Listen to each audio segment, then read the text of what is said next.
The reality is, when the Trump administration sent Abrego Garcia to El Salvador, they did not actually have any reason for doing so. Because in 2019, an immigration judge granted him a legal status that let him live and work in the country legally. 57 days ago, the Supreme Court ruled, without dissent, by the way, that Abrego Garcia's removal to El Salvador was in fact illegal. And the court ordered the Trump administration to facilitate his return. But the Trump administration wouldn't do it.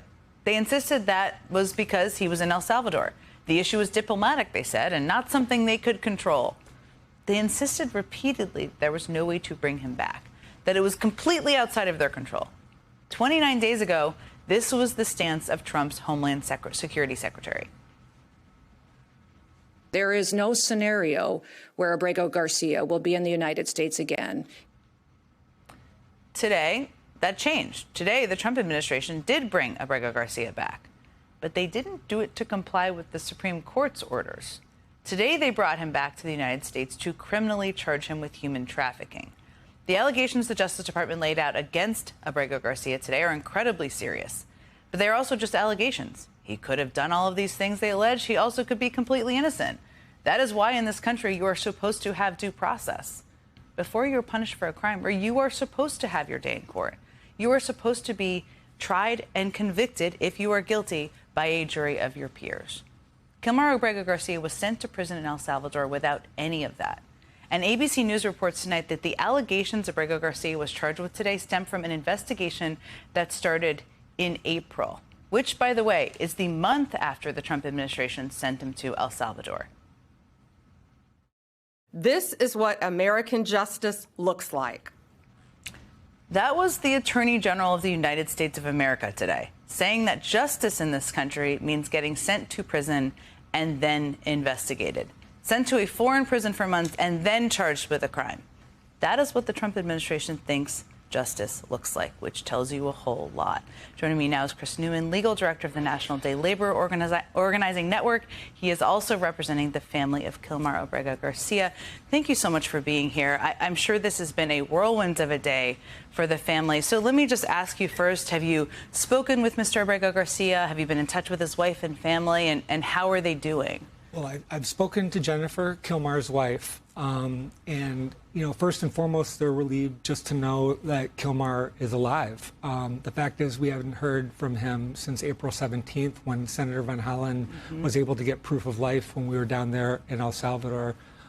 We had tried to make sure that he was alive, to make sure that his health was being cared for, and also to make sure that he's able to talk to his wife and to his counsel. So we've now achieved 2 out of the 3 goals, and I think in that sense I can say that she's relieved. But there's no words to describe what she's been through these last couple of months. No question. He now faces, and I outlined this a little bit, 2 counts of federal human smuggling charges which were filed today. The allegation being that he was involved in a conspiracy spanning 9 years during which he transported thousands of undocumented migrants from Texas to other parts of the U.S. I mean, those are incredibly serious allegations. What does the family want people to know about those allegations? Well, we just want him to get a fair trial. Up until now, the Trump administration has been litigating this case on the Sean Hannity show on Fox News from the lectern from where you used to work with an unprecedented campaign of defamation, calling him all kinds of names. And all we've asked for was for Kilmar to be able to present his own defense of himself. And so it's clear he hasn't been getting a fair trial in the court of public opinion yet. But now he'll soon get his day in court. And just like Senator Van Hollen has said, the administration will have to put up or shut up in court. I do think it's interesting to note that the administration has called him every bad name in the book. They've called him a terrorist. They've called him a criminal mastermind, a gang member. And this is the charge that they land on, a charge that he was, investigated for when he was pulled over and released for as well. So it does appear that we're sort of in an upside down world where, they first send you to a prison with a life sentence and then bring you back for a trial. And despite what the Attorney General says about what justice looks like, she doesn't get to make that call. No, she doesn't. I want to ask you about the timing. There's a couple of timing things here that are very questionable and concerning. One is that the investigation started, according to a report by ABC News, long after he had been sent to El Salvador.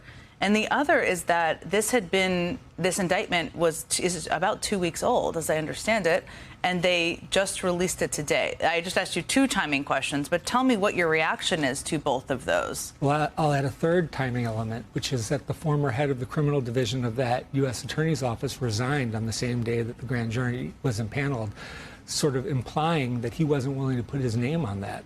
What do you know about that, or why he resigned? Boy, I wish we knew more. The timing is suspicious, just like these allegations. And I do think, again, it questions the credibility of the charges that were leveled against him today. The other timing point is one where, this kind of thing happens on the day after Trump has a bad press day.